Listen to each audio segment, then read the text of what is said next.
நம்ம பெசன்ட் நகர்ல மெரினா பீச்ல கிடைக்கிற மாதிரி சுட சுட ஃப்ரைட் ரைஸ் சிக்கன்லாம் கிடைக்குமான்னு கேட்டிங்கன்னா கண்டிப்பா கிடைக்கும். அது எங்கன்னு தெரிஞ்சுக்கிறதுக்கு வீடியோ மறக்காம ஃபுல்லா பாருங்க. இன்னைக்கு நம்ம பெசி பீச் உள்ள இருக்கிற இந்த கிரேசி கிச்சனுக்கு தான் வந்திருக்கோம். இவங்க கிட்ட பாத்தீங்கன்னா சூப்பரான பட்ஜெட் ஃப்ரெண்ட்லி காம்போஸ் நிறைய பேர் வச்சிருக்காங்க. ஸோ ஃப்ரெண்ட்ஸ் அண்ட் ஃபேமிலியா வந்தா செம்மையா என்ஜாய் பண்ணி சாப்பிட்டு போகலாம். நாங்க இவங்க கிட்ட இந்த chicken fried rice with honey chicken combo தான் வாங்கியிருந்தோம். இவங்களோட ஹைலைட்டே என்னன்னு பாத்தீங்கன்னா அவங்க கொடுக்குற இந்த குவான்டிட்டி சிக்கன் ஃப்ரைட் ரைஸ்லாம் நல்ல ஸ்ட்ரீட் ஸ்டைல்ல எப்படி இருக்குமோ காரசாரமா செம்மையா இருந்தது. ஆனா என்னன்னு பாத்தீங்கன்னா இந்த ஹனி சிக்கன் அவ்வளோ டேஸ்ட். இப்ப சொல்லும் போது கூட சாப்பிடணும் போல இருக்கு.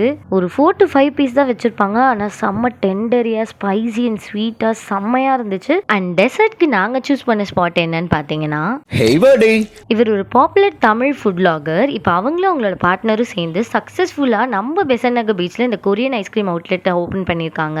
அவங்களோட கஸ்டமர் சர்வீஸ் எனக்கு ரொம்ப ரொம்ப பிடிச்சிருந்தது. ரொம்ப பொலைட்டா நம்மளுக்கு என்ன வேணுமோ எக்ஸ்பிளைன் பண்ணி ஆர்டர்ஸ் எடுக்கிறாங்க. ஐஸ்கிரீமோட குவான்டிட்டி ரொம்ப கம்மியாக தான் இருந்தது. ஆனால் அதெல்லாம் விட அவங்க கொடுத்துருந்த அந்த கோகனட் அண்ட் ஒரு பிரெட் க்ரம்ஸ் மாதிரி போட்டு அதோட ஐஸ்கிரீம்லாம் சேர்றப்போ சுத்தமாக செட் ஆகலை. நல்லாவே இல்லைலாம் சொல்ல மாட்டேன், எனக்கு பிடிக்கல. மேபி கொஞ்சம் யூனிக்காக ட்ரை பண்ணால் பிடிக்கும் அப்படின்றவங்களுக்கு கண்டிப்பாக அந்த ஸ்பாட் பிடிக்கும். இதே மாதிரி ஆனஸ்ட் ரிவ்யூஸ்க்கு நம்ம சேனலை ஃபாலோ பண்ணிக்கோங்க.